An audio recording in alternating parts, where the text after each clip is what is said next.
नमस्कार दोस्तों, illogical Verma channel में आपका हार्दिक स्वागत है। आज हम बात करेंगे कि how to open a readymade garment shop. YouTube पे सबसे ज़्यादा सर्च किए जाने वाला टॉपिक है और इसके साथ आज हमने एक फिगर भी जोड़ दी है कि अगर आप 10 लाख के अंदर अंदर रेडीमेड गारमेंट शॉप खोलना चाहते हो तो उसका पूरा एक मैंने ब्रेकडाउन किया हुआ है कि कैसे कैसे आप किन किन चीज़ों पे आपका खर्चा आएगा और किन किन चीज़ों से आपने बच के रहना है और किन चीज़ों पे आपने सबसे ज़्यादा एक्सपेंडिचर करना है। तो ये पूरा ब्रेकडाउन बने रहिएगा ब्लॉग में। थोड़ी वीडियो हो सकता है 5-6 मिनट की हो जाए, तो 5-6 मिनट में आपको फुल डिटेल गाइड मिल जाएगा इस टॉपिक के ऊपर कि how to open a readymade garment shop under 10 lakh. सबसे पहले तो हम बात करेंगे कि आपको गारमेंट बिजनेस ही क्यों करना है, वाई गारमेंट बिजनेस। तो सबसे पहली बात है कि गारमेंट का जो है ना, आपको भी पता है कि रोटी कपड़ा मकान 3 चीज़ों के एसेंशियल में एक आता है गारमेंट्स का बिजनेस। तो ये 12 महीने का सीजन में चलता है, जैसे कॉटन का और विंटर का 2 टाइप का सीजन होता है और दोनों टाइप के कपड़ों में हाई डिमांड में चलने वाला बिजनेस है और इसमें रिटर्न भी अच्छी मिलती है। और एक चीज़ और है, इसमें फैशन के रिलेटेड की कोई चीज़ है, कई चीज़ें ऐसी हैं जिनकी कभी कोई एक्सपायरी ही नहीं होती। तो गारमेंट बिजनेस एक सेफ बिजनेस भी आप बोल सकते हो जिसमें आपको कोई भी दिक्कत नहीं आएगी। अच्छा, तो अभी बात कर लेते हैं पूरे ब्रेकडाउन की कि किस किस चीज़ों को आपको ध्यान में रखना है। जैसे कि आप अच्छी मार्केट में दुकान लेते हो, अच्छी मार्केट मतलब जहाँ से अच्छा फुटफॉल हो, किसी कॉलेज के पास, किसी स्कूल के पास, किसी अच्छी हाई स्ट्रीट मार्केट में, अपने टाउन में या शहर में, उसका रेंट जो वरी कर सकता है। मतलब 15,000 से लेके 25,000 30,000 तक की रेंट पे भी अगर आपको दुकान मिल सकती है। पर मैं एक बात बोलूं, कई लोग ऐसे करते हैं कि जिनका बजट 10 लाख होता है और रेंट ही दुकान का 1 लाख रुपए वाली दुकान ले लेते हैं। तो मतलब क्या हुआ कि 12 लाख रुपए तो आपको साल का रेंट ही रेंट चाहिए। तो वो वाला काम नहीं करना। अगर आपका 10 लाख रुपए बजट है तो आपको कम से कम 10 या 15,000 रुपए मैक्सिमम से मैक्सिमम इतने ही रेंट वाली दुकान आपको चाहिए। जहाँ आप मार्केट ऐसे ढूंढ लीजिए, इतनी हाई स्ट्रीट में मत लीजिए, मतलब एक नॉर्मल मार्केट में दुकान ढूंढिए जहाँ पे फुटफॉल थोड़ा अच्छा हो और रेंट थोड़ा 10 से लेके 15,000 तक ही हो। तो अगर आप 15,000 रुपये अगर आपका रेंट है और अगले 6 महीने का रेंट आप अपने पास एडवांस में भी रखते हो तो आपको 90,000 रुपये रखना पड़ेगा आपके पास। अगली बात करेंगे अब हम शॉप के इंटीरियर और फिक्सचर्स पे हमें कितना एक्सपेंडिचर करना चाहिए। देखो, जैसे मैंने भी यहाँ पे शॉप खोली है, मैं अपनी शॉप पे बैठ के वीडियो बनाता हूँ और अपनी शॉप की वीडियो बता रहा हूँ। मेरी एक पुरानी वीडियो है, उसका भी लिंक मैं आई बटन में दे दूंगा, जिसमें आप देख सकते हो कि कम से कम 5-10 हज़ार रुपये में ही हमने एक रेंट पे वाली शॉप को बढ़िया तरीके से तैयार किया हुआ था। तो आज हमारी खुद की दुकान है, तो इसमें हमने कोई 60-70 हज़ार लाख रुपए आप बोल सकते हो फिटिंग और फिक्सचर्स में खर्चा हुआ है। जैसे कि मैं बोलूँगा, ये देखो, ये फिटिंग है, ये हमने नॉर्मल लकड़ी की फिटिंग रही है। ये हमारा काउंटर है, ये हमने सेकेंड हैंड लिया हुआ है 15,000 रुपये का।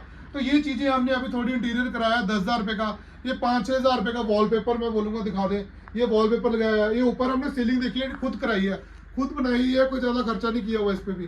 तो ऐसी ऐसी चीज़ों पे और भी मैं आपको दिखा देता हूँ कि जो और चीज़ें हैं जिसमें मैं आपको फिटिंग का बता दूंगा जो बहुत सस्ते में पड़ती है, वो भी इसी वीडियो में अभी कवर करने वाला हूँ। फिक्सचर्स में हमें ना कम से कम पैसा खर्च करना चाहिए, मतलब कोशिश करनी चाहिए कि हम DIY करें, मतलब कुछ चीज़ें कलेक्ट करें, कि आइडिया कलेक्ट करें और कुछ ऐसा बनाएं कि जो मार्केट से थोड़ा हटके हो और साथ में सस्ता पड़े आपको। वो दिमाग, अगर आपको उसके बारे में कोई आइडिया वगैरह चाहिए तो आप गूगल पे सर्च कर सकते हैं या यूट्यूब पे सर्च कर सकते हो। आपको काफ़ी वीडियोस मिल जाएंगी कि कैसे लोगों ने आजकल थ्रिफ्ट स्टोर खोले, उनमें सिर्फ पाइप्स लगा के या हैंगर लगा के वो सस्ते में फिटिंग एंड फिक्सचर किया हुआ है। तो इसलिए मैं आपको बोलना चाहूंगा कि फिटिंग एंड फिक्सचर में कम से कम पैसे खर्च करिए। पर फिर भी अगर मैं आपको बोलूं, आप 1 लाख रुपया मैक्सिमम से मैक्सिमम फिटिंग एंड फिक्सचर्स पे खर्च कर सकते हैं, क्योंकि लाइटिंग दुकान पे बहुत ज़्यादा जरूरी होती है और लाइटिंग आपको पता थोड़ी कॉस्टली भी आती है। तो इसलिए मैं आपको 1 लाख रुपए का बजट देता हूँ फिटिंग एंड फिक्सचर्स पे। तो ध्यान रखना, कितना हो गया, 90,000 रेंट का, 1 लाख रुपए इसका हो गया, अभी तक 1,90,000 रुपए।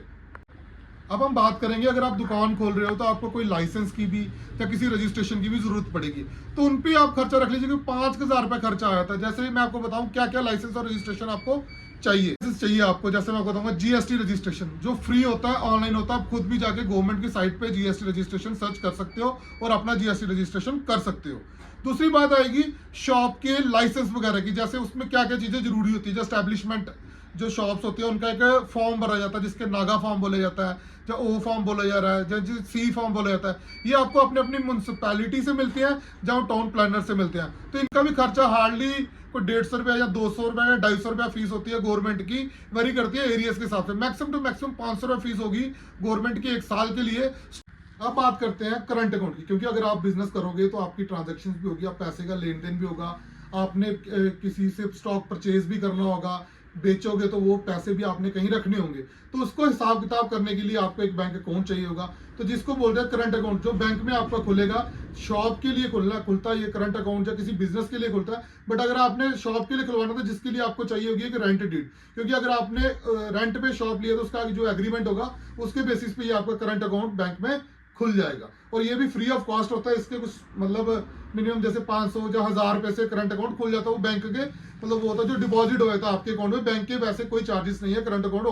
अब बात आती है, कुछ लोग ना बिलिंग सॉफ्टवेयर पे बहुत ज्यादा पैसा खर्च कर देते हैं स्टार्टिंग में, जैसे 50,000 रुपए का सॉफ्टवेयर ले लिया, 1 लाख रुपए का सॉफ्टवेयर ले लिया। इतनी सेल्स आपको स्टार्टिंग में मिलती नहीं है, तो उसका 1 लाख रुपए के या 50,000 रुपए के सॉफ्टवेयर का कोई बेनिफिट रह नहीं जाता है। इसलिए मैं आपको सजेस्ट करूंगा कि उसका खर्चा तो आप बिल्कुल नील करिए।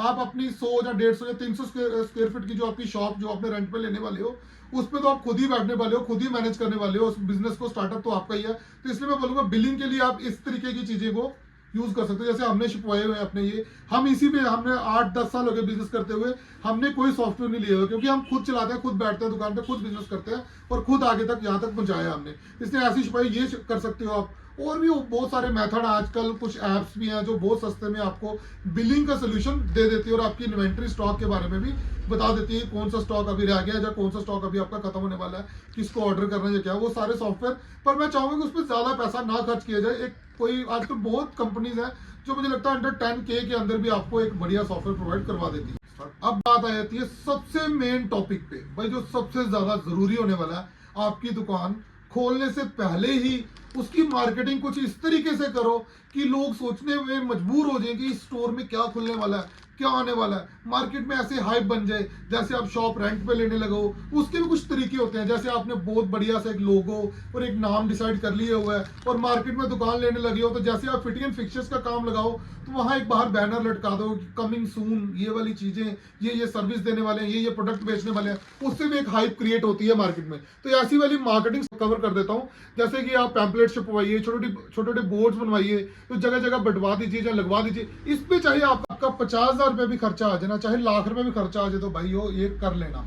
एक चीज मैं आपको और बता देता हूँ, आजकल मार्केटिंग स्ट्रेटजीज थोड़ी चेंज भी हो चुकी हैं। जैसे लोग दुकान खोलने से पहले ही अपना इंस्टाग्राम अकाउंट को मतलब बना लेते हैं, या फेसबुक पेज बना लेते हैं, या यूट्यूब बना लेते हैं, कुछ भी बना लो, तो उसमें पहले ही बताना स्टार्ट कर देता है कि अब मैं अगले 10 दिन के अंदर ये वाली दुकान खोलने वाला हूँ, तो आप ये ऐसे। तो उससे भी बहुत ज्यादा स्ट्रेटजीज आपने देखा होगा, इंटरनेट स्क्रॉल करते हैं ऐसे रील्स, तो वो भी बहुत ज्यादा जरूरी हो गया हुआ है। और जब आपकी दुकान खोल जाए तो फिर आप उसी अकाउंट पे अपने प्रोडक्ट दिखाइए।